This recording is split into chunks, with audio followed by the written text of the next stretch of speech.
존경하는 어르신 여러분, 제인과의 복수 채널을 듣고 계신 모든 분들께 인사드립니다. 제 이름은 화순이고 올해 60살입니다. 저는 설날, 온 가족이 모여 즐겁게 지내는 바로 그날, 제가 평생을 바쳐 일군 집에서 쓸모없는 존재가 되었음을 깨닫게 될 줄은 몰랐습니다. 하지만 어쩔 수 없죠. 아주 오래전부터 가족이라는 이름 아래 저 같은 엄마는 더 이상 설 자리가 없었으니까요. 설날 아침, 저는 일찍 일어나 시장에 가서 허리 굽혀 무거운 2개의 장바구니를 들고 왔습니다. 일주일 전부터 12가지 요리를 준비했고 하나하나 모두 철수가 어릴 때부터 좋아하던 음식이었습니다. 죽순 족발국, 족편, 찹쌀밥, 생선 생강조림, 어릴 적 밥 한 그릇을 뚝딱 먹던 새우젓까지 모두 빠짐없이 준비했습니다. 아침 내내 부엌에서 쉴 새 없이 요리했고 점심이 가까워질 무렵 온몸이 땀에 젖고 손발이 저려왔지만 마음만은 설렜습니다. 설날이니까요. 집에 따뜻한 밥상이 있다면 아무리 힘들어도 괜찮았습니다. 저는 마루에 상을 차렸습니다. 매년 가족이 모이던 그 자리였습니다. 그때 며느리 서연이 나왔습니다. 민소매를 입고 한 손엔 핸드폰을 들고 통화하며 밥상을 힐끗 쳐다봤습니다. 저는 그녀가 통화 중에 하는 말을 똑똑히 들었습니다. 여기요, 이 촌스러운 음식들 도저히 못 먹겠어. 아마 닭이나 먹으라고 한 거겠지. 저는 멈칫했고 손에 든 젓가락이 떨렸습니다. 무슨 말을 하려다 갑자기 그녀가 밥상을 한쪽으로 밀어버렸습니다. 그릇이 산산이 깨지고 고기, 생선, 새우젓, 찹쌀밥이 바닥에 쏟아졌습니다. 국물은 제 다리에 튀었습니다. 그 깨지는 소리가 너무 차가워 소름이 돋았습니다. 저는 멍하니 있었습니다. 이거 다 치워요. 손님 불러서 집에 온 거지. 시골 잔치하려고 온 거 아니에요. 그녀는 하인 다루듯 저를 소리쳤습니다. 저는 그녀를 바라봤습니다.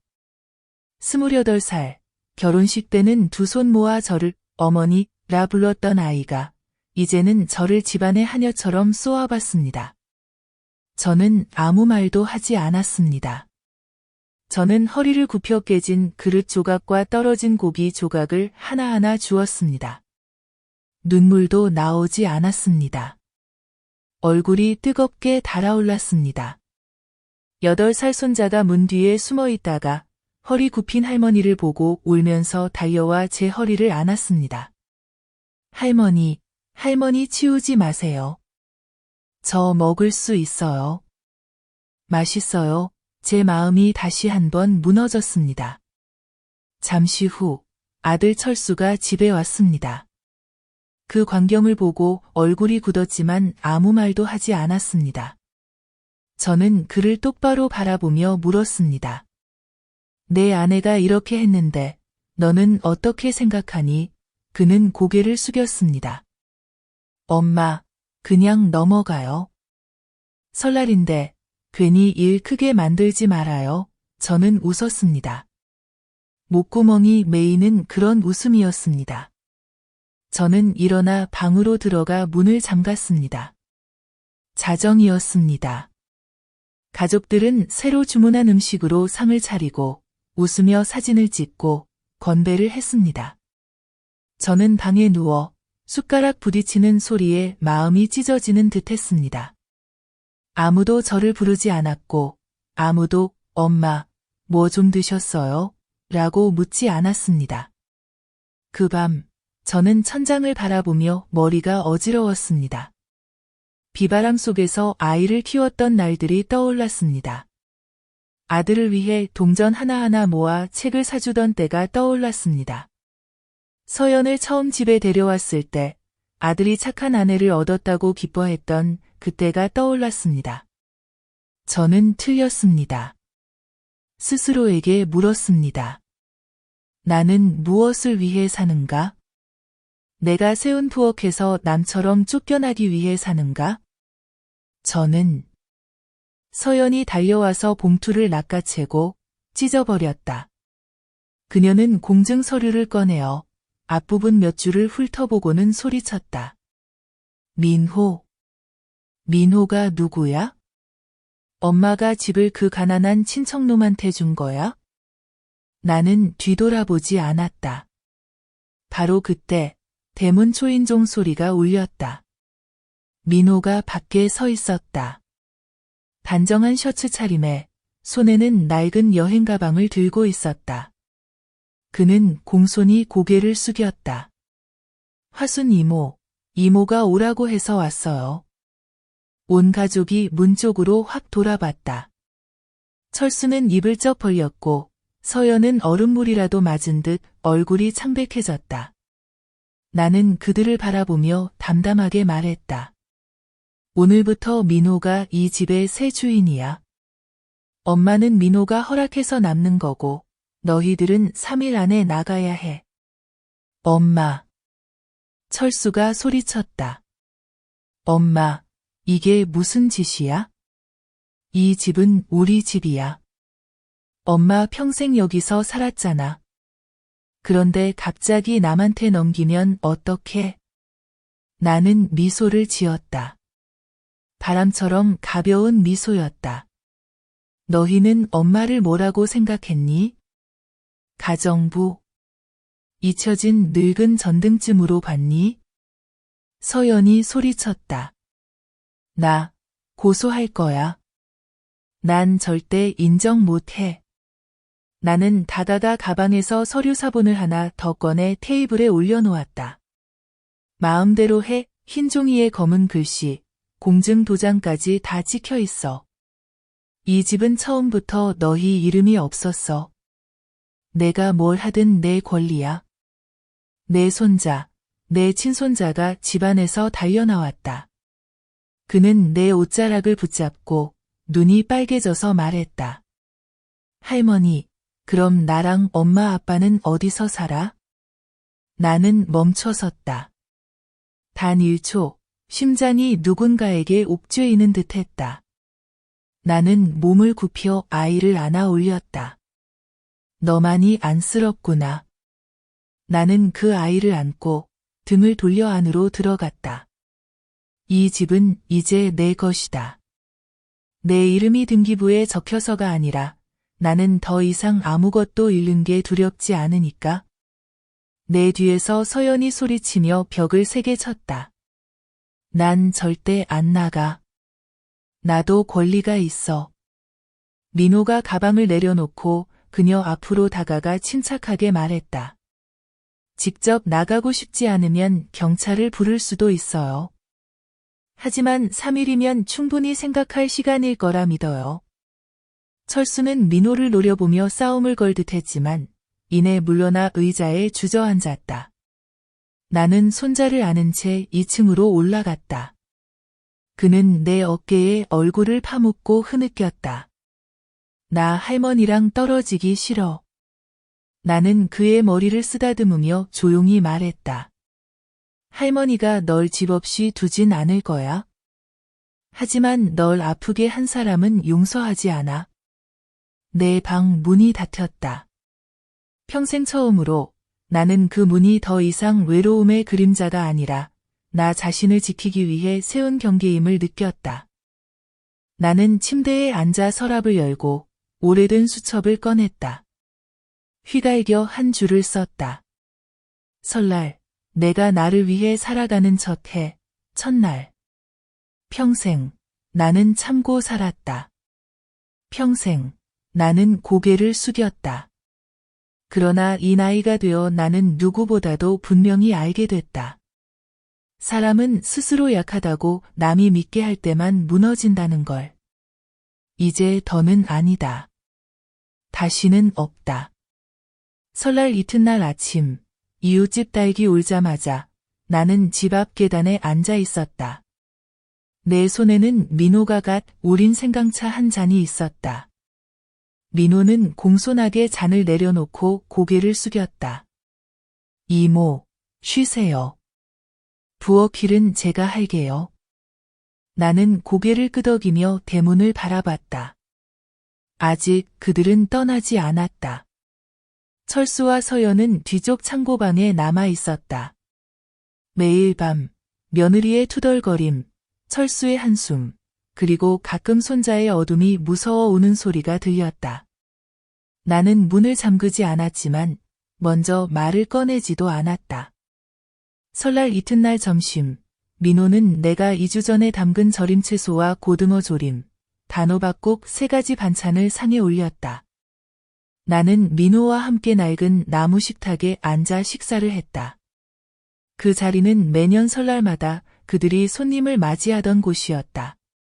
나는 천천히 한 입 한 입 내 삶을 되새기듯 먹었다. 민호는 많이 먹지 않고 내내 나를 살피는 눈길이었다. 그는 혹시 내가 슬퍼할까 조심스러워 보였다. 나는 그를 바라보며 조용히 물었다. 이모가 너무 심하게 한 거 아니니? 그는 젓가락을 내려놓고 조용히 말했다. 이모는 때리지도 욕하지도 나무라지도 않았어요. 그저 자기 것을 되찾은 것뿐이죠. 만약 그게 심한 거라면 저도 평생 단 한 번만이라도 이모처럼 심하게 살아보고 싶어요. 나는 미소를 지었다. 3일 만에 처음으로 씁쓸하지 않은 미소였다. 오후가 되어 철수가 몰래 마당으로 나와 앞문으로 돌았다. 그는 손에 타이핑된 서류를 들고 떨고 있었다. 나는 문을 열었고 그를 봐도 놀라지 않았다. 엄마, 이 서류에 서명해줘. 엄마가 넘긴 집 일부만 돌려줘. 나 약속할게. 나는 그의 말을 끝까지 듣지 않고 천천히 문을 닫았다. 3일, 엄마가 3일 준다고 했지. 오늘이 둘째 날이야. 철수가 문 너머로 외쳤다. 엄마, 나 잘못한 거 알아. 아무것도 돌려달라고 안 할게. 근데 서연이가 도저히 못 견디겠대. 밤새 울면서 내가 무능하다고, 비참하다고, 엄마가 우리를 쫓아낸다고. 엄마, 이건 나를 진흙탕에 빠뜨리는 거랑 다를 게 없어. 나는 안에서 조용히 서 있었다. 엄마, 우리 애가 있잖아. 엄마가 우리한테 화내는 건 괜찮아. 하지만 애를 떠돌게 하진 말아줘. 걔는 잘못한 게 없잖아. 나는 문을 살짝 열고 그의 눈을 똑바로 바라봤다. 너, 엄마가 병원 밖에서 너 기다리던 날 기억나? 내가 아내 데리고 산부인과 가고 엄마는 6시간이나 밖에서 기다렸잖아. 엄마가 식은 빵 먹었던 거 기억나? 철수는 말없이 눈물을 글썽였다. 그때도 엄마는 아무 잘못 없었어. 그런데 너희는 엄마를 거지 취급했지. 그는 고개를 숙이고 아무 말도 못했다. 나는 또박또박 말했다. 나는 6년을 기다렸어. 3일이 아니야. 너희가 하루 더 기다리는 게 그렇게 힘드니?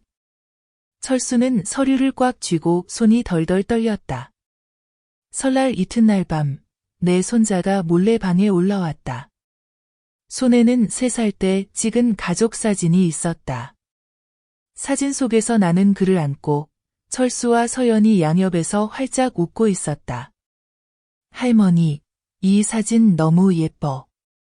내가 잘 숨겨뒀어, 베개 밑에. 나는 그의 머리를 쓰다듬으며 목이 메었다. 내일 우리 어디로 가? 나는 멍해졌다. 순진한 눈을 보며 가슴이 찢어지는 것 같았다. 나는 그를 꼭 안았다. 넌 어디도 안 가, 할머니도 마찬가지야. 이 집에서 이제 아무도 널 내쫓지 못해. 그는 고개를 끄덕이며 내 품에서 잠들었다. 나는 창밖을 바라봤다. 뒤쪽 창고방에 불이 희미하게 켜져 있었다. 그들도 잠들지 못함을 알았다. 나 역시 마찬가지였다. 그 밤, 나는 10년 만에 처음으로 손편지를 썼다. 짧은 편지였다. 단 몇 줄이지만 한 글자 한 글자가 심장에서 짜낸 듯하다. 철수와 서연에게. 나는 너희를 미워하지 않아. 나는 너희가 엄마를 남처럼 만든 그 방식을 미워해. 하지만 아직도 나를 엄마라고 부르고 싶다면 설날 아침 나는 너희가 문 앞에 서서 고개를 숙이고 사과하는 걸 보고 싶다. 나 때문이 아니라 그 아이를 위해서. 나는 편지를 봉투에 넣고 봉인한 뒤 겉에 썼다. 설날 30일 밤의 답장. 내일 아침 나는 그걸 창고 문 앞에 둘 거야. 만약 그 애들이 읽고도 이해하지 못한다면 이제 더는 내가 가족이라고 부를 자격이 없는 거지. 설날 아침 햇살은 없었다. 회색빛 아침 마치 하늘조차도 이 작은 집에서 일어나는 일을 안타깝게 바라보는 듯했다. 나는 평소처럼 일찍 일어났다. 손은 추위에 떨렸지만 그래도 차를 우려내어 현관 옆 돌탁자에 올려두었다. 어젯밤에 쓴 편지를 들고 천천히 창고 쪽으로 걸어갔다. 좀먹은 나무 문은 금방이라도 떨어질 듯했지만 나는 두드리지 않고 조용히 봉투를 문턱에 놓고 돌아섰다. 10분도 안 되어 소리가 들렸다. 철수가 문을 열고 편지를 주워들었다. 침묵. 서연은 뒤에서 아이를 안고 긴장된 눈빛으로 서 있었다. 아무도 말하지 않았다. 하지만 나는 안다. 그 애들은 읽었고 이해했다는 걸. 아침 9시쯤 민호가 시장에서 돌아왔다. 손에는 채소와 싱싱한 생선이 들려 있었다. 아직 집에 들어오기도 전에 나는 철수와 서연이 정문에 나타나는 걸 보았다. 부부는 단정하게 옷을 입고 머리를 빗었다. 아이는 가운데에서 엄마, 아빠 손을 꼭 잡고 있었다. 나는 현관에 앉아 벽에 걸린 붓글씨를 바라봤다. 남편 살아있을 때 내가 쓴 문장. 가족은 아무도 버려지지 않는 곳이다. 철수가 앞으로 나와 똑바로 서서 쉰 목소리로 말했다. 엄마, 저 몇 마디만 해도 돼요? 나는 대답하지 않았다. 끄덕이지도 고개를 젓지도 않았다. 그저 찻잔을 내려놓고 기다렸다. 철수는 숨을 깊이 들이쉬고 고개를 깊이 숙이며 떨리는 목소리로 말했다. 죄송해요. 진심으로. 제가 잘못했어요. 변명할 말도 없을 만큼 많이 잘못했어요. 엄마를 외롭게 하고 아내가 제멋대로 굴게 하고 아들이 할머니를 남처럼 여기게 했어요. 엄마, 용서해 주세요. 나는 침묵했다. 서연이 뒤로 물러서며 얼굴이 여전히 팽팽하게 긴장된 것을 보고 나는 눈살을 살짝 찌푸렸다. 너는? 나는 서연을 똑바로 바라봤다. 서연은 머뭇거렸다. 아이가 엄마를 바라보다가 손을 꼭 쥐며 재촉했다. 결국 서연은 앞으로 나와 무릎을 꿇었다. 어떤 변명도 반항도 없이. 엄마, 죄송해요. 제가 너무 못났어요. 바보 같았어요. 남편만 있으면 다 가진 줄 알고 엄마가 처음으로 밥 짓는 법, 아이 돌보는 법을 가르쳐준 사람이라는 걸 잊었어요. 엄마, 제발 저희를 엄마 인생에서 내쫓지 말아주세요. 나는 서연이 무릎 꿇고 있는 모습을 보며 그날 밤 내가 온 영혼을 다해 차린 밥상을 서연이 엎었던 기억이 떠올랐다.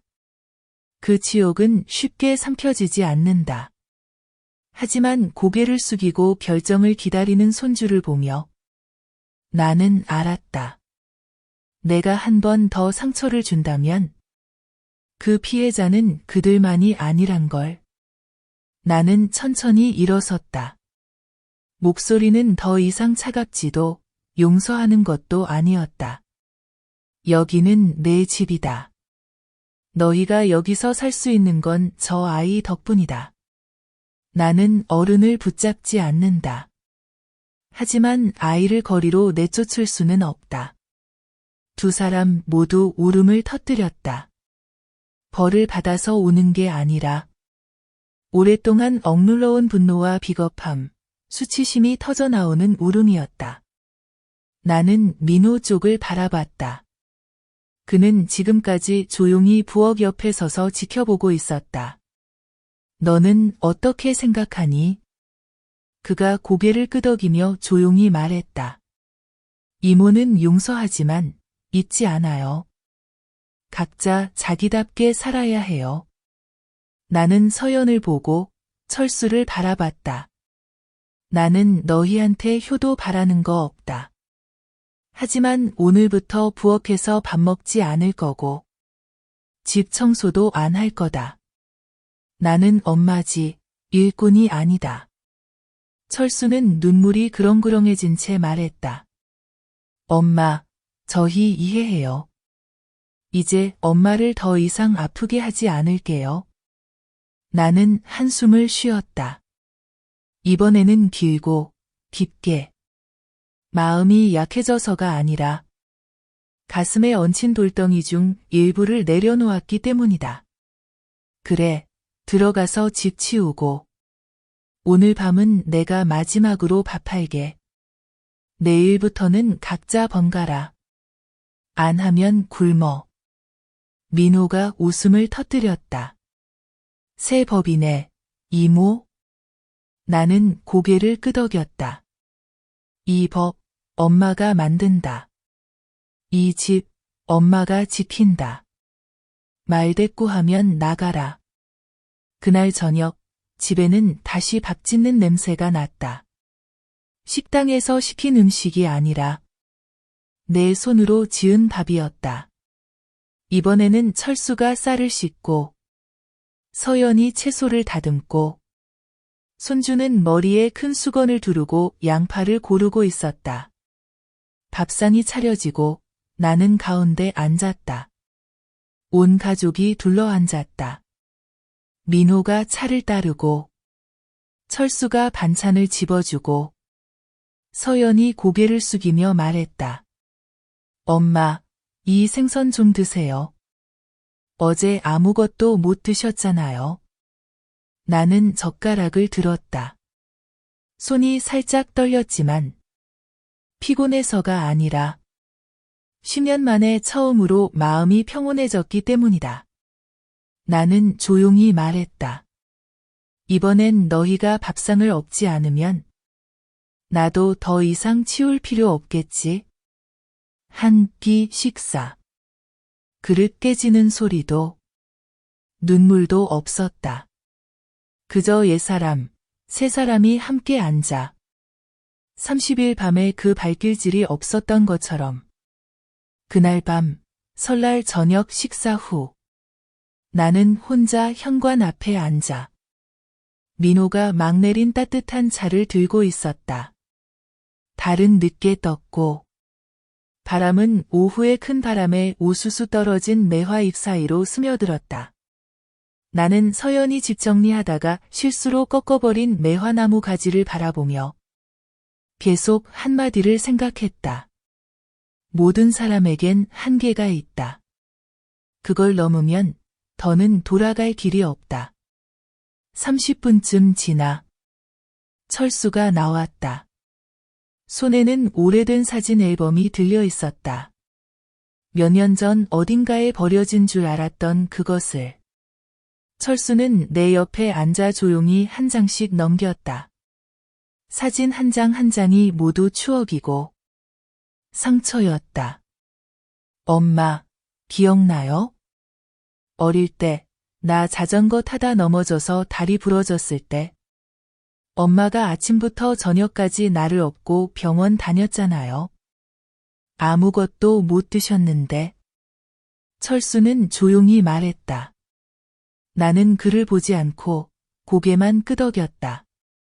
나는 그런 일들 다 잊었어요. 엄마, 저를 용서해 주실 수 있어요? 나는 메마른 목소리로 답했다. 내가 기억하길 바라는 게 아니라 그냥 내가 알길 바랄 뿐이다. 알았다면 다시는 그러지 마라. 철수는 고개를 숙이고 목이 메였다. 알겠어요, 엄마. 엄마가 나를 얼마나 사랑하는지 이제 알겠어요. 근데 나는 항상 엄마가 참아줄 거라 생각했어요. 엄마가 일어서니까 그제야 무서워졌어요. 나는 똑바로 그를 바라봤다.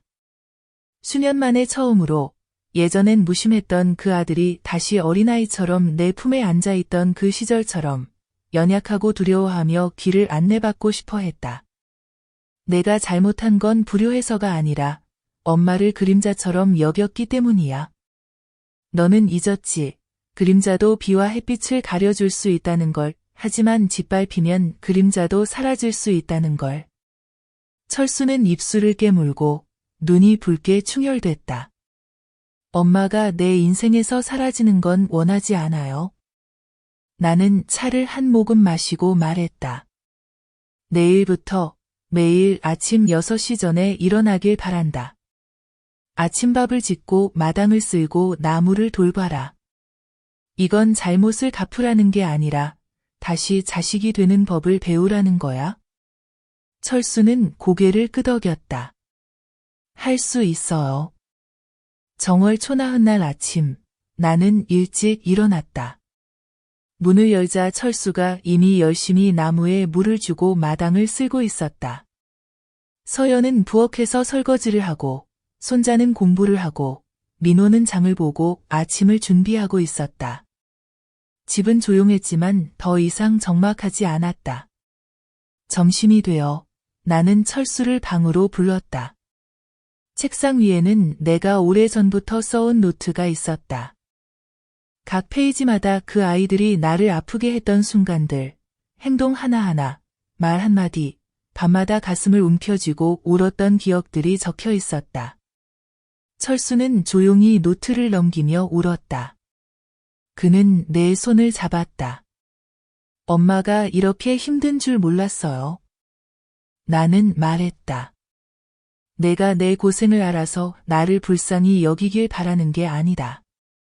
나는 내가 나를 한 사람으로 봐주길 바란다. 그날 오후 나는 골목 어귀의 약국에 고혈압 약을 사러 갔다. 약국 주인이 나를 보며 웃었다. 오늘따라 얼굴이 더 밝으시네요. 화순 이모님. 나도 가볍게 웃었다. 오늘은 집안 사람들이 엄마 밥 먹으라고 불러주거든요. 집에 돌아오니 부엌에서 맛있는 냄새가 났다. 철수가 신중하게 매운탕을 간보고 있었고, 서연은 고추를 썰고, 민호는 식탁을 닦고 있었다. 손자는 옆에서 뭔가를 그리며 놀고 있었다. 내가 들어서자 철수가 활짝 웃으며 말했다. 오늘은 엄마가 제일 좋아하는 생선조림이에요. 엄마가 이걸 제일 좋아하는 거 기억나요? 나는 아무 말도 하지 않고 그저 바라보았다. 그러나 내 마음속 수년간의 깊은 금이 서서히 아물기 시작했다. 식사 후 손자가 그림 한 장을 가져왔다. 그림에는 4명의 가족과 매화나무, 그리고 집 한 채가 그려져 있었다. 그 아래에는 이렇게 적혀 있었다. 우리 가족, 집에서는 아무도 혼자 울지 않아요. 나는 그 아이를 품에 안았다. 이번에는 억울함 때문이 아니라 정말 살아있음을 느꼈기 때문이었다. 그리고 내 이야기를 계속하기 전에 이 영상을 좋아요, 구독, 알림 설정을 눌러 제인과의 복수 채널에서 전해드리는 감동적이고 깊이 있는 가족 이야기를 놓치지 마세요. 경청해주신 모든 분들께 감사드립니다. 내 이야기로 돌아가겠습니다. 나는 몰랐다. 그렇게 오랜 세월 침묵과 치욕 속에 살다가 어느 날 핏줄도 아닌 한 아이가 매일 아침 나를 위해 차를 끓여줄 날이 올 줄은. 민호, 어릴 적 엄마를 잃고 내가 키웠던 먼 친척 아이. 이제는 집에서 유일하게 나를 외롭게 하지 않는 사람이 되었다. 정월 초닷새 아침, 내가 마당에 나가자 민호는 이미 오래전부터 앉아 있었고 따뜻한 차를 익숙한 테이블 모퉁이에 준비해 두었다. 그가 고개를 들어 미소를 지었다. 화순 이모님, 오늘은 날씨가 추운 걸 알아서 생강을 좀 더 넣었어요. 나는 자리에 앉아 그를 바라보았다. 예전엔 부엌에서 몰래 자던 그 소년이 이제는 어엿하게 자라 듬직해졌다. 나는 고개를 끄덕였다. 고맙다. 감사할 것 없어요, 이모님. 이모님이 저를 키워주셨으니 이제 제가 이모님을 돌보는 건 당연한 거죠. 나는 웃었다. 그런데 갑자기 눈물이 났다. 소리 내어 울지도 원망하지도 않고 그저 눈물이 한 방울 한 방울 차가운 돌 테이블 위로 떨어졌다. 민호는 조용히 휴지를 건네주었다. 묻지도 말하지도 않았다. 나는 눈물을 닦고 그의 눈을 똑바로 바라보았다. 너는 엄마가 우는 걸 보고도 떠나지 않은 첫 번째 사람이야. 민호는 조용히 말했다. 이모님은 저를 처음으로 아무 조건 없이 아들이라 불러준 분이에요. 나는 목이 메었다. 이 집에서 내가 낳은 아이까지도 이렇게 아프면서도 따뜻한 말을 해준 적이 없었다. 나는 마당 구석의 매화나무를 바라보았다. 며칠 전 철수가 붉은 천으로 부러진 가지를 묶어주었다. 나는 말했다. 보이니? 부러졌어도 꽃은 피잖아. 누군가 지켜봐주면 그 존재의 가치가 남아있는 거야. 민호도 바라보며 고개를 끄덕였다. 나는 물었다. 언젠가 내가 누군가를 키우게 되면 절대 그 사람 혼자 밥 먹게 두지 마. 그가 대답했다. 이모님이 살아계신 한 이 집에서 혼자 밥 먹는 사람은 없을 거예요. 나는 진심으로 미소 지었다. 그날 오후 나는 집 뒤편을 정리하며 서연이 한때 나를 못 들어오게 했던 부엌 문을 이제는 매일 내가 직접 열고 들어간다. 민호가 지붕 수리를 제안했다. 나는 천천히 하자고 했지만 그는 웃으며 말했다. 오래 두면 이모님 또 감기 걸리잖아요. 정월 초닷새 저녁 민호가 밥을 짓고 고기 넣은 쓴 오이국, 고등어구이, 삶은 공심채. 소박한 반찬이지만 밥상은 향기로웠다. 나는 문득 예전 남편과 아이들을 위해 밥을 하던 시절을 떠올렸다. 온 가족이 함께 밥을 먹었다.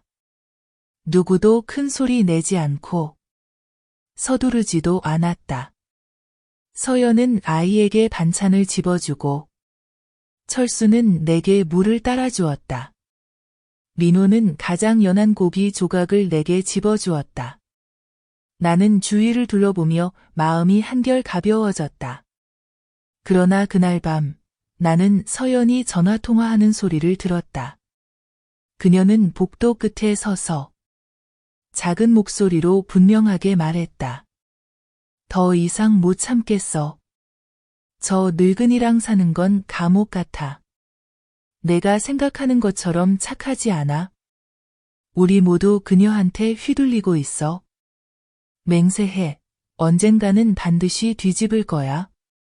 나는 문 뒤에 서서 마시던 차잔을 꽉 쥐었다. 뜨겁진 않았지만 여전히 화끈거렸다. 정월 초여섯 날 아침. 나는 아무 말도 하지 않았다. 여전히 일찍 일어나고 차를 마시고 정해진 시간에 밥을 먹었다. 그러나 속으로는 남편이 세상을 떠나기 전 했던 말을 다시 떠올렸다. 착한 사람은 여러 번 배신당해도 참지만 현명한 사람은 두 번 다시 기회를 주지 않는다.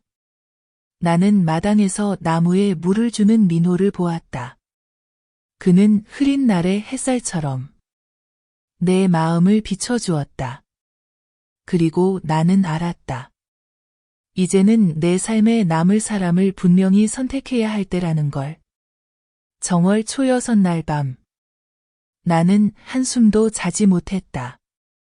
서연의 전화 속 속삭임이 여름밤 모기처럼 머릿속을 맴돌았다. 잡을 수도 없고 계속 귓가에 윙윙거렸다. 나는 가만히 누워 입도 열지 않고 소란도 피우지 않았다. 하지만 마음속으로는 한마디 한마디, 한 글자 한 글자가 마치 단검처럼 다시 돌아왔다. 마치 그 아이가 내 영혼을 다해 지은 밥상을 엎어버리던 그날처럼. 나는 그 아이에게 기회를 줬고 고개를 숙이고 용서도 했다. 그런데도 그 아이는 또다시 해를 끼칠 기회만 노리고 있었다. 아무런 미안함도 없이. 7월 7일 아침, 이슬비가 내렸다. 나는 민호를 방으로 불러 손글씨로 쓴 종이 한 장을 건넸다. 민호는 다 읽고 나서 찡그리며 말했다. 이모, 정말이에요? 나는 고개를 끄덕였다. 그날 점심, 철수와 서연이 시장에 간 사이, 나는 민호와 함께 집문서, 재산, 장사할 때부터 모아둔 적금까지 전부 임시로 민호 명의로 옮겼다. 모두 기한이 정해진 위임장으로 처리했다. 나는 말했다. 나는 잃는 게 무섭지 않다. 또 속아서 다시는 일어설 수 없게 되는 게 더 두렵다. 민호는 아무 말 없이 이해하는 눈빛으로 서류에 서명했다. 7월 7일 저녁, 서연은 평소와 다르게 들뜬 얼굴로 집에 왔다. 큰 가방을 들고 와서 말했다. 엄마, 오늘 큰 주문이 들어왔어요. 사람들이 설날 선물을 늦게 주문했어요. 엄마, 봐요. 내가 저장식품도 좀 더 샀어요. 나는 아무 감정도 드러내지 않고 그녀를 바라봤다. 그날 밤, 가족들이 모두 잠든 후 나는 현관에 나가 기둥에 종이 한 장을 붙였다. 거기엔 단순하게 적혀 있었다. 내일부터 허락 없이 집 밖에 나갈 수 없다. 8월 8일 아침, 서연은 그 글을 읽고 소리를 질렀다. 그녀는 곧장 내 방으로 달려왔다. 엄마, 장난이에요? 나 이제 다 컸어요. 엄마가 나를 이렇게 가둬둘 권리 없어요. 나는 차를 마시며 침착하게 대답했다. 엄마는 아무도 가두지 않아. 단지 너희가 어디 가고 뭘 하는지 알고 싶을 뿐이야. 왜냐하면 엄마가 집에 도청기가 설치된 걸 막 알게 됐거든. 서연은 멈췄다. 얼굴이 창백해졌다. 입을 더듬으며 말했다. 엄마, 무슨 말이에요? 나는 그녀의 눈을 똑바로 바라보며 말했다. 내가 엄마가 늙었다고 아무것도 모를 줄 알았니? 며칠 전 엄마가 방을 치우다가 식탁 밑에 작은 장치를 발견했어. 누가 설치했을 것 같니? 그녀는 아무 말도 하지 않고 뒷걸음질 치며 입술을 꽉 다물었다. 나는 말을 이었다. 엄마는 내가 누구랑 연락하는지 몰라도 상관없다. 하지만 오늘부터 또 이런 일이 한 번이라도 더 있으면 경찰에 신고할 거다. 철수는 문 뒤에 서서 모든 말을 들었다. 그는 방에 들어와 낮은 목소리로 말했다. 엄마, 내가 뭔가 잘못한 게 있으면 엄마가 나를 벌주세요. 제발 내 아내는 끌어들이지 마세요. 나는 조용히 웃으며 말했다. 너는 잘못한 게 없어. 하지만 너는 비겁해. 그 말은 마치 뺨을 때리는 것 같았다. 철수는 멍하니 서 있었다. 어머니도 지키지 못하고 아내도 통제하지 못하는 남자가 무슨 가치가 있겠니? 철수는 고개를 숙였다. 한참 만에 말했다. 우리 이사 갈게요. 나는 고개를 끄덕였다. 좋아. 하지만 조용히 떠나. 그리고 엄마가 허락할 때 떠나. 3일 후, 철수와 서연은 짐을 쌌다. 다투지도 애원하지도 않았다. 그런데 떠나려던 바로 그날, 갑자기 폭풍우가 몰아쳤다. 비가 너무 많이 와서 골목 밖으로 물이 넘쳤다. 민호는 대문을 잠그며 소리쳤다. 이모, 물이 너무 빨리 불어요. 아마 잠길 수도 있어요. 철수는 밖으로 뛰어나가 도왔다. 서연은 집구석에서 아이를 안고 얼굴이 하얗게 질렸다. 나는 그녀를 바라보며 말했다. 너는 아무데도 못 가. 폭풍이 지나고 나서 떠나라. 이 직무는 내가 지키지만 마음은 더 이상 지키지 않는다. 비 내리는 밤, 가족 모두가 거실에 모여 웅크리고 앉았다. 민호는 모두에게 담요를 가져다 주었다. 철수는 가만히 앉아 깊은 눈으로 나를 바라봤다. 나는 창밖을 바라보았다. 밖에는 폭풍이 몰아쳤지만 내 마음은 이상하리만큼 평온했다. 수년이 지나서야 깨달았다. 약한 것이 아니라 자격 없는 사람들에게 내가 너무 오랫동안 인내해왔다는 것을. 폭풍은 새벽 3시쯤 잦아들었다. 10년 만에 가장 큰 비였지만 집은 새지 않았고 무너진 벽도 없었고 떠내려간 사람도 없었다. 내가 마지막까지 지켜온 희미한 신뢰조차도. 10일 아침, 나는 대문을 열었다. 차가운 바람이 밀려 들어왔다. 마당에는 며칠 전 묶어둔 매화나무가 한쪽으로 쓰러져 있었다. 가지가 부러지고 꽃이 흩어졌다. 나는 전지가위를 들고 나왔다. 민호가 따라와서 도와주려 했지만 나는 손을 내저었다. 이모가 할게. 나는 부러진 가지를 단호하게 잘랐다. 가위 소리가 날 때마다 마음속 원망의 실이 하나씩 끊어지는 것 같았다. 이제부터 너는 다른 사람을 위해 피어라. 더 이상 그 애들을 위해서가 아니다. 나는 매화나무에 속삭이고 한 가지를 꺾어 남편의 제단 꽃병에 꽂았다. 민호는 큰 비에 젖은 지붕을 고치자고 제안했다. 나는 말했다. 엄마도 돈을 낼게. 내가 다 부담하지 마라. 그는 고개를 저었다. 이 집은 엄마가 지키지만 이제 혼자 짊어질 필요는 없어요. 오후에 나는 뒷마당에 밭을 다시 갈았다. 예전엔 손주가 뛰놀다 짓밟아 망가졌던 밭이었다. 아무도 남의 수고를 가르쳐주지 않았으니까. 이제 나는 다시 심는다. 먹으려고가 아니라 시든 것도 다시 푸르게 자랄 수 있다는 걸 증명하려고. 그날 저녁, 민호가 간단한 밥상을 차렸다. 계란 부침, 호박국, 무 넣은 돼지고기 조림. 나는 맛있게 먹었다. 철수는 여전히 방에서 나오지 않았다. 서연은 아이 곁에 앉아 조용했다. 나는 물었다.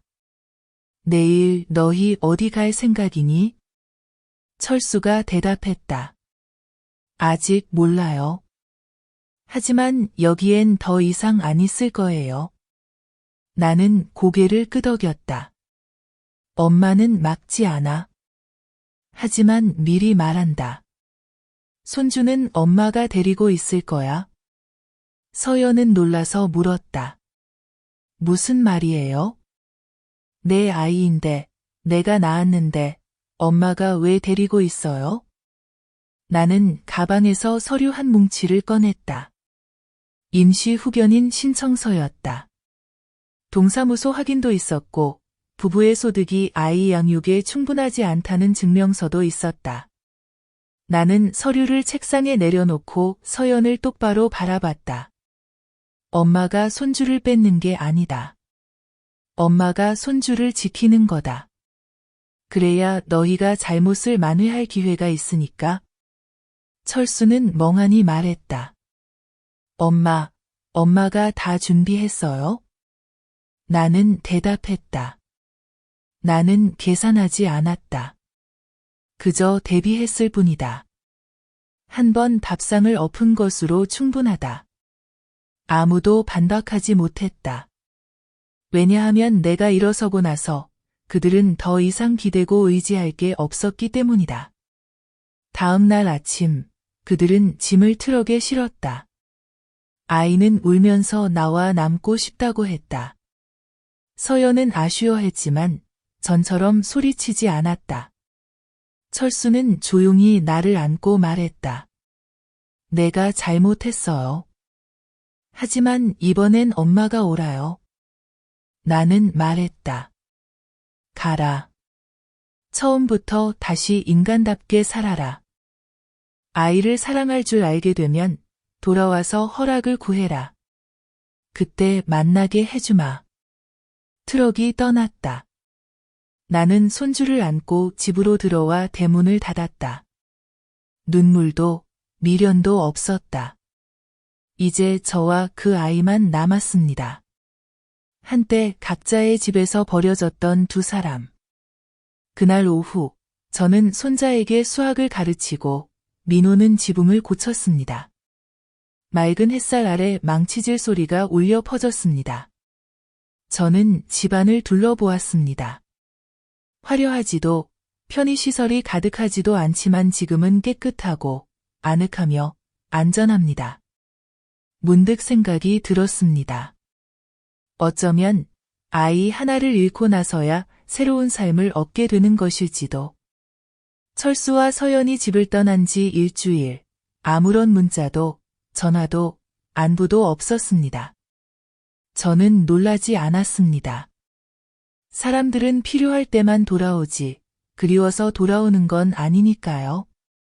하지만 그 아이는 달랐습니다. 매일 물었습니다. 할머니, 우리 엄마 아빠는 오래 가요? 저는 거짓말하지 않았지만 아이가 상처받지 않도록 했습니다. 그 사람들 사람 되는 법을 배우러 갔어. 다 배우고 나면 너한테 돌아올 거야. 아이는 고개를 끄덕였습니다. 어린 눈에는 아직도 할머니의 모든 말을 믿고 있었습니다. 그리고 저는 알았습니다. 그 순수한 믿음만은 어떤 일이 있어도 지켜야 한다는 것을.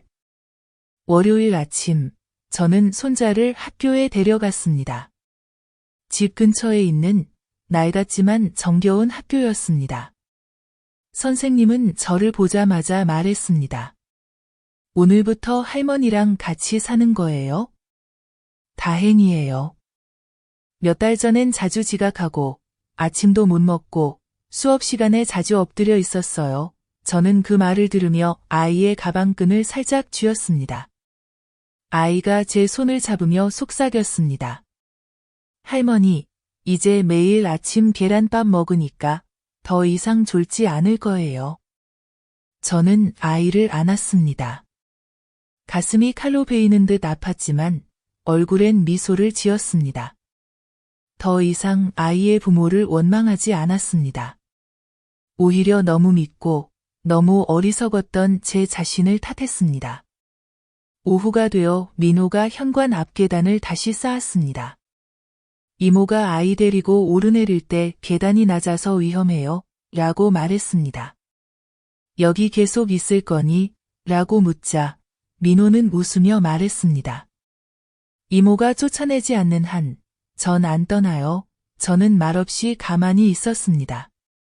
멀리 떨어진 친척인 민호가 제게 진짜 가족이 남아있음을 느끼게 해주는 유일한 존재가 될 줄은 한 번도 생각해 본 적이 없었습니다.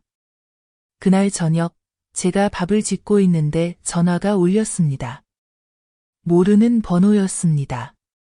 전화를 받으니 철수의 목소리가 모기 소리처럼 들렸습니다. 엄마, 우리 지금 빈성민에서 일하고 있어요.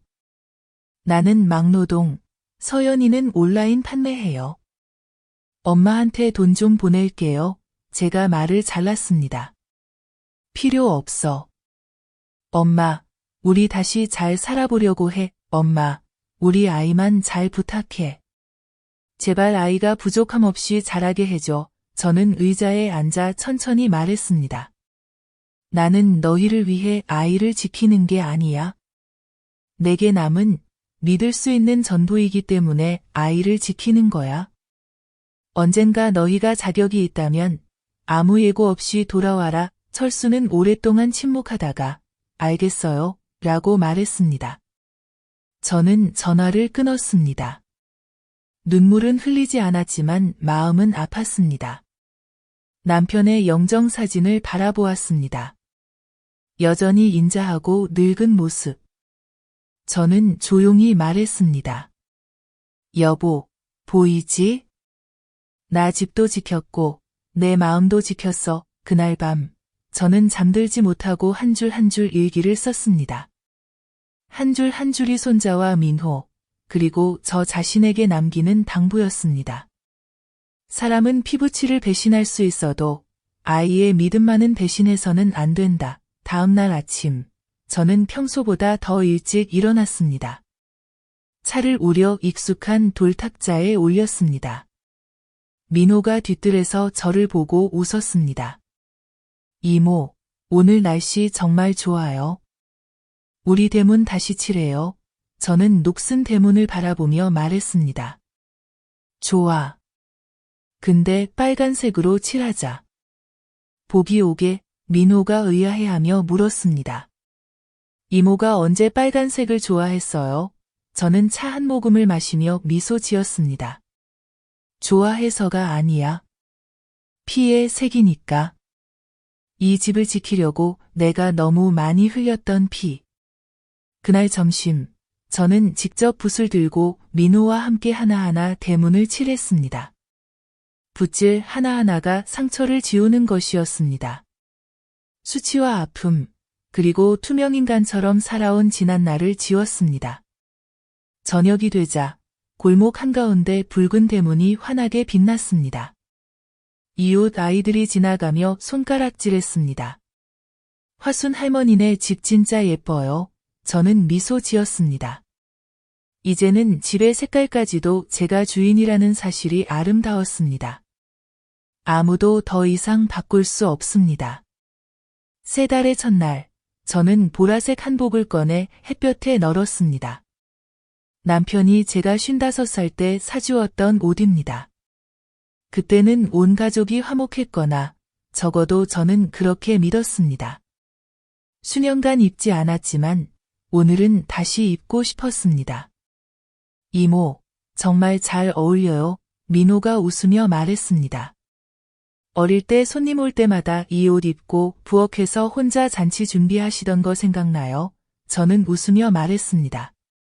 손님이 와도 보는 사람은 없었지. 지금은 있어요. 손자가 보고 있잖아요. 민호가 문을 가리켰습니다.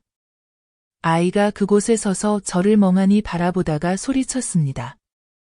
할머니, 우리 선생님 같아요. 저는 아이를 안았고 마음이 따뜻해졌습니다. 사람이 늙는 건 나이 때문이 아니라 아무도 자신을 필요로 하지 않을 때입니다. 하지만 저는 지금 누군가가 제 밥상과 당부, 아침 인사를 기다린다는 걸 느낍니다. 민호가 제안했습니다. 어려울 때 저를 도와준 이웃 몇 명을 초대해 소박한 식사를 하자고. 저는 동의했습니다. 자랑하려는 게 아니라 감사하기 위해서였습니다. 자식들이 저를 버렸을 때 남이 오히려 제가 기대는 존재가 되어 주었습니다. 마당에서 식사가 열렸습니다. 메뉴는 간단했습니다. 반새우, 닭고기 샐러드, 볶음국수, 녹두죽. 저와 민호가 모두 준비했습니다. 아이는 접시를 나르며 낯선 사람들 사이를 작은 새처럼 뛰어다녔습니다. 이웃 순자가 말했습니다. 오늘은 정말 달라 보이네요. 얼굴도 밝고, 집도 깨끗하고, 대문도 빨갛고, 복이 들어오겠어요. 저는 웃으며 차를 따랐습니다. 이제 남을 위해 살지 않고, 나를 위해 살아요. 그랬더니 복이 절로 오네요. 여자들은 모두 웃으며 고개를 끄덕였습니다. 그런데 그때 저는 익숙한 그림자를 대문 너머에서 발견했습니다. 철수였습니다. 그는 들어오지 않고 마대자루를 안고 서 있었습니다. 얼굴은 때가 묻고 발엔 고무신, 오댄 시멘트가 묻어 있었습니다. 저를 보자 고개를 숙였습니다. 저는 민호에게 신호를 보냈습니다. 민호가 대문까지 가서 열지 않고 물었습니다. 여기 왜 왔어? 철수는 작게 말했습니다. 애 책 좀 갖다 주려고요. 엄마가 애는 지켜주지만 난 그래도 애가 공부 잘했으면 해요. 민호가 저를 바라봤고 저는 고개를 끄덕였습니다. 이번엔 받아주지만 만약 머물 이유가 있어서 온 거라면 돌아가. 철수는 고개를 저었습니다. 아무것도 바라지 않아요. 언젠가 엄마가 나를 인정해주길 바랄 뿐이에요. 저는 더 말하지 않고 돌아섰습니다. 하지만 민호가 책가방을 들고 들어올 때 저는 손을 멈추고 자루를 열어보았습니다. 안에는 낡은 동화책 몇 권, 물감 몇 통, 그리고 철수가 손으로 쓴 편지가 들어 있었습니다. 엄마, 용서해달라고 부탁하는 게 아니라 제발 내 존재를 아이의 기억에서만은 지우지 말아주세요. 만약 어느 날 엄마가 내가 달라졌다는 걸 알게 된다면 나는 문 밖에 서서 엄마가 고개를 끄덕여줄 때까지 기다릴 거예요. 철수. 나는 그 부분을 읽다가 멈췄다. 감동해서가 아니라 놀라워서였다. 내가 한 줄 제대로 쓸 줄도 모른다고 생각했던 그 아들이 이제는 고개를 숙이고 손글씨를 쓰고 나라고 쓸 줄 알게 되었다. 그날 밤 나는 편지를 책상 위에 두었다. 태우지도 찢지도 않았다. 곱게 접어서 서랍에 넣었다. 호적등본과 손자의 출생신고서 옆에. 나는 민호에게 말했다. 언젠가 내가 없으면 이걸 다 그 애한테 전해줘. 민호가 물었다. 철수한테요? 나는 고개를 저었다. 그 아이한테. 그 애가 자기에게 잘못을 저질렀던 아버지가 있었지만 도망치지 않았다는 걸 알게 해주려고. 민호는 한참 앉아 있다가 말했다. 이모, 전 이모가 그렇게 믿을 수 있으니까 이 집에 늘 불이 켜져 있는 것 같아요. 나는 대답하지 않았다. 그저 길게 한숨을 쉬었다. 그리고 웃으며 말했다.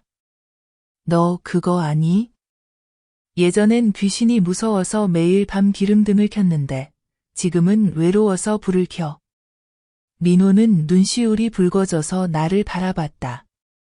이모 이제 외롭지 않을 거예요. 그리고 나는 그 말이 진심임을 알았다. 봄은 빠르게 흘렀고 어느새 3월이 되어 햇살이 따갑기 시작했다. 나는 문득 깨달았다. 이 집에는 더 이상 고함 소리도 예전 서연이 있을 때처럼 부엌에서 소리치던 사람의 그림자도 없다. TV 리모컨을 두고 다투는 사람도 내가 청소할까봐 방을 잠그는 사람도 없다. 아침이 더 평화로워졌다. 식사는 제때하고 빨래는 반듯하게 널려 있다. 손자는 매일 내 품에 안겨 동화를 읽고 나는 예전엔 그림자 취급받던 사람이었지만 이제는 이 작은 집의 중심이 되었다. 어느 달 초 저녁 나는 은행에 가서 7년 가까이 묻어두었던 옛 적금을 찾았다. 이 돈은 내가 채소와 떡을 팔며 한 푼 두 푼 모아둔 것이었다.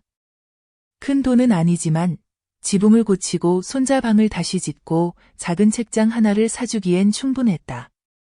나는 민호에게 말했다. 난 죽을 때 아무것도 가져갈 생각 없어. 그 아이가 제대로 된 책상 하나만 있으면 돼. 민호가 말했다. 공사는 내가 맡을게요. 이모는 혹시 아플 때 쓸 돈은 남겨두세요. 나는 웃었다. 이제 늙었는데 얼마나 더 산다고. 쓸 수 있을 때 쓰는 거지. 며칠 뒤 부엌 뒤쪽의 작은 방. 한때 철수와 서연이 임시로 쓰던 그 방이 허물어졌다. 대신 밝은 공간, 큰 창문, 벽에 붙인 책상, 손자 키만큼 높은 책장이 들어섰다. 손자는 뛰면서 말했다. 할머니, 나만의 방이 생겼어요. 나는 그를 바라보며 말로 다 할 수 없는 감정이 밀려왔다.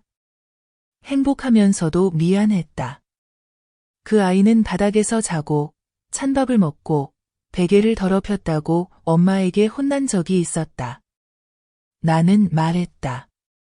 이제부터 너는 친구도, 책도, 잠도 내가 선택할 수 있어. 아무도 뺏지 못해. 그는 진지하게 고개를 끄덕였다. 그날 저녁 철수에게서 전화가 왔다. 목소리가 전과 달리 낮고 느렸다. 엄마, 우리 작은 월세방 얻었어요. 나는 하루 2번 일하고 서연이는 라이브 방송으로 옷을 팔아요. 조금 남는 돈이 있어요. 엄마한테 보내드리고 싶어요. 나는 잠시 침묵하다 물었다. 엄마가 나쁘게 생각할까봐 보내는 거야? 아니면 진심이야? 그가 대답했다. 엄마가 내게 가르쳐 줬잖아요. 사람은 갚을 줄 알아야 한다고. 은혜를 갚는 게 아니라 믿음을 돌려주는 거예요. 나는 거절하지도 감사하지도 않았다. 그저 말했다. 엄마가 기억할게. 하지만 돈 보냈다고 다 끝난 줄 알지 마. 엄마는 돈이 필요한 게 아니라 너희가 사람답게 사는 걸 원해. 철수는 조용히 말했다. 알아요. 나는 전화를 끊었다. 마음이 더 이상 아프지도 쓰리지도 않았지만 아직 기쁘지도 않았다. 믿음이란 내게 다시 쉽게 줄 수 있는 게 아니었기 때문이다. 밤이 되자 손자가 새 책상에 앉아 일기를 썼다. 그가 물었다. 할머니, 할머니도 일기 써요? 나는 말했다. 근데 다 어른 이야기라서 넌 아직 못 읽어. 그가 고개를 끄덕였다. 나중에 크면 읽어도 돼요? 나는 그의 머리를 쓰다듬으며 속삭였다. 할머니가 그때까지 살아있으면 한 글자씩 읽어줄게. 그가 나를 안으며 졸린 목소리로 말했다. 할머니, 죽지 마요. 할머니 죽으면 누가 이야기해줘요? 나는 웃었다. 처음으로 죽음이 두렵지 않다는 생각이 들었다.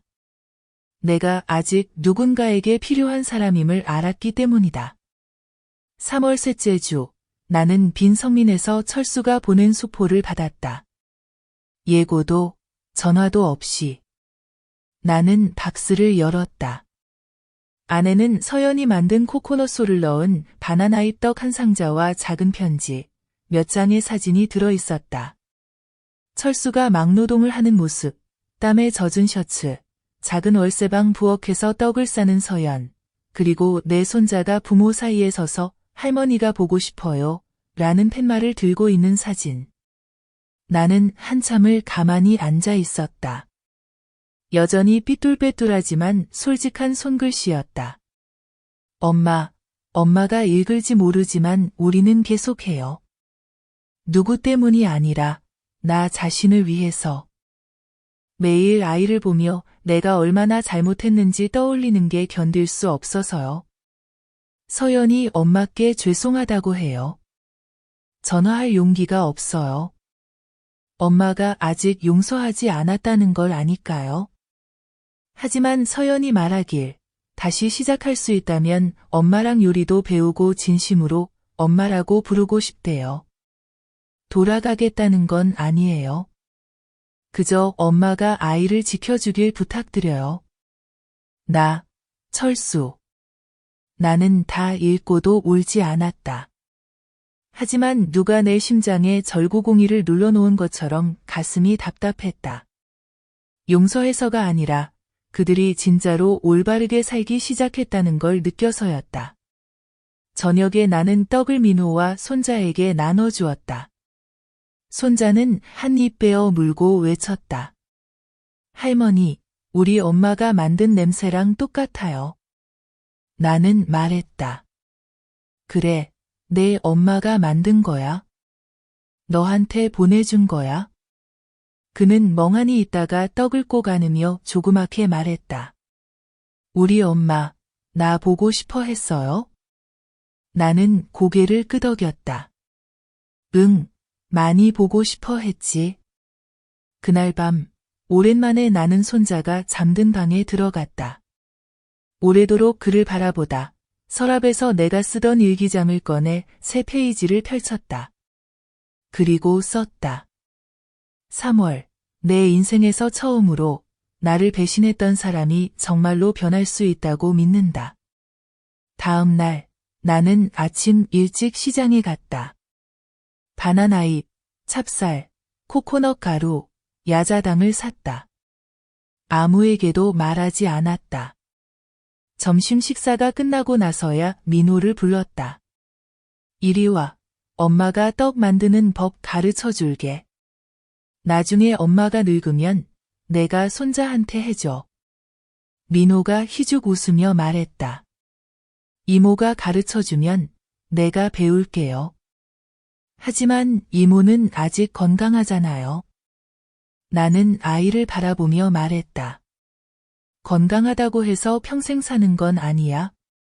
건강해야 전해줄 수 있지. 그날 오후 내내 나와 민호는 함께 떡을 만들었다. 바나나잎과 찹쌀 냄새가 마당 가득 퍼져 마음이 찡했다. 작은 녀석은 계속 왔다 갔다 하며 찹쌀을 만지고 속재료를 쥐고 싶어 했다. 온 집안이 마치 한 번도 어둠이 이 낡은 기와지붕을 덮은 적 없던 것처럼 떠들썩했다. 밤이 되어 떡이 식자 나는 작은 상자에 떡을 담고 편지 한 장을 함께 넣었다. 내 글씨는 떨렸지만 한 획 한 획 또렷했다. 철수야. 엄마가 떡을 받는다. 너희들이 보낸 진심의 일부를 받는 것과 같다. 하지만 엄마는 아직 문을 열지 않았다. 살짝 열었을 뿐이다. 언젠가 문이 저절로 열린다면 그건 바람이 충분히 부드럽고 밖에 선 사람이 더는 더러운 신발을 신지 않을 때일 것이다. 엄마는 집에 돌아오라고 약속하지 않는다. 하지만 이제 더는 화내지 않는다. 엄마가 만든 떡. 이제 엄마 손도 떨리지만 엄마, 화순. 다음 날 민호는 떡을 우체국에 가져가 보냈다. 나는 아무 말도 하지 않았다. 하지만 마음속엔 아주 조용한 한숨이 들렸다. 나는 안다. 누구나 잘못을 되돌릴 기회가 있는 것은 아니다. 하지만 자신의 잘못을 인정하는 사람은 적어도 대답을 들을 자격이 있다. 그 주, 나는 예상보다 빨리 철수에게서 답장을 받았다. 손글씨로 쓴 작은 카드 한 장, 선물도 돈도 없이. 단지 몇 줄만 있었다. 엄마. 엄마가 아직 집에 돌아오라고 하지 않은 걸 안다. 하지만 엄마가 내게 한 가지를 주었다. 희망. 어제 나는 비 오는 밖에 서서 남들이 집 안으로 들어가는 걸 보며 설날 이후 엄마가 우리를 집에 받아주던 때를 떠올렸다. 엄마가 말했지. 여기는 내 집이다. 살 수 있으면 바르게 살아라. 엄마, 나도 바르게 살고 싶다. 더는 용서를 구하지 않는다. 그저 기다릴 수 있게 해달라고 빈다. 아들, 철수. 나는 다 읽고 한참을 조용히 앉아 있었다. 감동해서가 아니라 처음으로 이 아이가 남보다 낮은 자세로 조용히 더는 남을 밟고 살지 않으려 한다는 걸 깨달았기 때문이다. 그날 밤 나는 차를 우리며 현관에 앉았다. 민호가 찻잔을 들고 나와 옆에 앉아 물었다. 이모, 애들 집에 들일 거예요? 나는 바로 대답하지 않았다. 한참 뒤에야 말했다. 집에 들이는 건 쉽다. 지키는 게 어렵지. 나는 다시 배신당하는 게 두렵지 않다. 다만 그 아이가 노력하지 않아도 용서받을 수 있다고 생각할까 봐 두렵다. 민호가 고개를 끄덕였다. 이모 말이 맞아요. 한 번 용서하면 모두가 두려움을 배우고 2번 용서하면 애들은 그걸 우습게 알아요. 나는 민호를 바라보며 괜히 정이 갔다. 내 자식은 아니지만 내가 내 자식에게 오래전부터 바라던 말을 이 아이가 해주었다. 며칠 뒤 철수에게서 전화가 왔다. 이번엔 목소리가 더 밝았다. 엄마, 우리 더 괜찮은 하숙집으로 이사했어요. 창문도 있고 부엌도 따로 있어요. 우린 부자는 아니지만 살만해요. 서연이도 이제 정말 열심히 해요, 엄마. 나는 그저 물었다. 얘 안 때리니? 그가 웃다가 잠시 멈췄다. 아니에요, 엄마. 절대 안 그래요. 우리 이제 예전처럼 싸우지 않아요. 우리도 알아요. 한마디 잘못된 말이 아이에게 상처가 될 수 있다는 걸. 나는 조용히 말했다. 그래. 그걸 아니까 엄마는 좀 덜 걱정된다. 그는 더 이상 집에 돌아가겠다고 하지 않았다. 아이 이야기도 꺼내지 않았다. 그저 안부만 전했다. 며칠 뒤 나는 손자를 데리고 예방접종을 하러 갔다. 진료실에서 간호사가 물었다. 부모님과 같이 살아요? 아이는 바로 대답했다. 저는 할머니랑 살아요. 할머니는 제 2번째 엄마예요. 나는 돌아서서 아이의 손을 꼭 잡았다. 눈이 시큰거렸지만 입가엔 미소가 번졌다. 저녁에 집에 돌아오는 길에 시장에 들러 하얀 장미 몇 송이를 샀다. 집에 도착해 꽃병에 꽂아 남편의 제단 위에 올려두었다. 나는 그에게 말했다. 여보, 보이지? 우리 집에 이제 남의 말을 들을 줄 아는 사람이 생겼어. 민호는 헌 아동책 몇 권을 더 가져와. 아이의 책장을 정리해 색깔별로 한 권씩 차곡차곡 놓았다. 나는 물었다. 언제까지 여기 있을 거니? 그는 대답했다. 이모가 이제 안 있어도 된다고 할 때까지요.